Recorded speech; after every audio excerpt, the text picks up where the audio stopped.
సమయం అయిపోయింది అని వాస్తవమే, సమయం అయిపోయింది. కానీ ఈ మాటలు మీకు తెలియపరచటం నాకు సంతోషకరం. ఎందుకంటే ఇప్పుడు సార్ చూపించాడు ఒక ఫోటోని. అట్లా తిరుగుతున్న నన్ను మా అన్న సేవకుడిగా చేశారు. ఎవరన్నంటే దేవ సహాయం అన్న. 2007 జనవరి 16వ తారీఖు నేను ఆయన దగ్గర బాప్తిసం పొందాను. సుందర్ దాస్ గారు మీ సేవకులు, ఆయన నేను ఎత్తుకొని తిరిగేవాడు. అలాగే వారింటికి నేను వెళ్ళేటప్పుడు వందికి కర్ణమ్మ ఎంతో ప్రేమ కలిగి వారు నన్నే కాదు యూత్ మొత్తాన్ని, అంటే చిన్నపిల్లలందరినీ కూడా ఆయన ఒకటే లక్ష్యం ఏంటి అంటే ఎవరినైనా సరే విడిచిపెట్టకుండా సేవకుడిగా చేయాలి. ఇప్పుడు నేను శివరామపురంలో సేవ చేస్తూ ఉన్నా.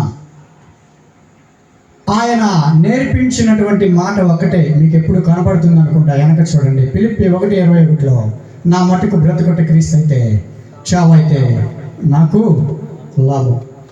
రోషము కలిగినటువంటి సువార్త మా అన్న, నేను గట్టిగా చెప్పగలను, మా అన్నని దేవ సహాయం అన్న ప్రకటించాడు. ఉన్న సమయం తక్కువైనా కూడా యేసు ప్రభు కూడా 33.5 సంవత్సరాల భూమి మీద ఉన్నాడు.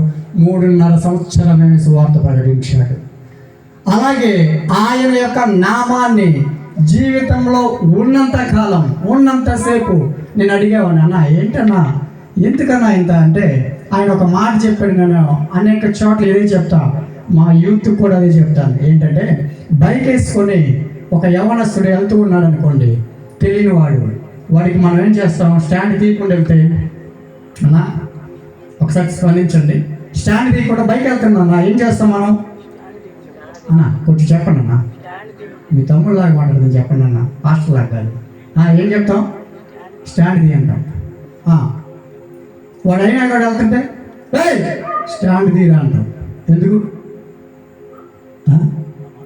వాడు పడితే ఏమో వాడి కుటుంబం కానీ వాడి గడి అన్నీ అయిపోతాడు. ఇదే మాట ఆయన నాకు చెప్తూ ఉన్నాడు, వాడి నరకానికి పోతే ఏంటి అన్నాడు. జీవము కలిగినటువంటి దేవుణ్ణి మనము ప్రకటించకపోతే, రోషము కలిగినటువంటి దేవుణ్ణి మనం ప్రకటించకపోతే, సర్వ సృష్టికర్త అయినటువంటి దేవుణ్ణి మనం ప్రకటించకపోతే ఏమైపోతారు? వాళ్ళు నరకంలో పడిపోతారు. కింద పడ్డవాడు లేపుతాం, నరకంలో పడితే లేపుతామా లేపండి అన్న. అట్లా పెంచాడు మమ్మల్ని.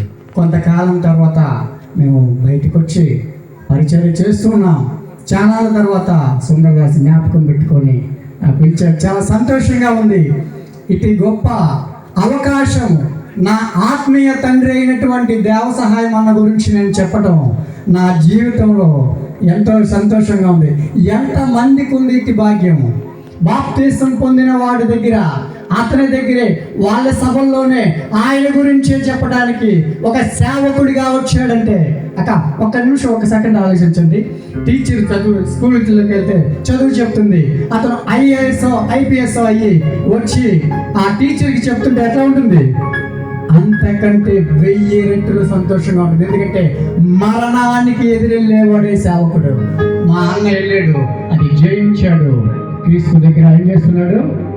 ఏం చేస్తాడు? చేపరే కొంచెం ముందు రమ్మని చెప్పాడు. నాకు టైం కుదరలా, నా ప్రేయర్ అయిపోయి నేను వచ్చేలేకే కొంచెం లేట్ అయింది. అన్న కొంచెం కోపడుతున్నాడు, అయిపోయింది నాకు.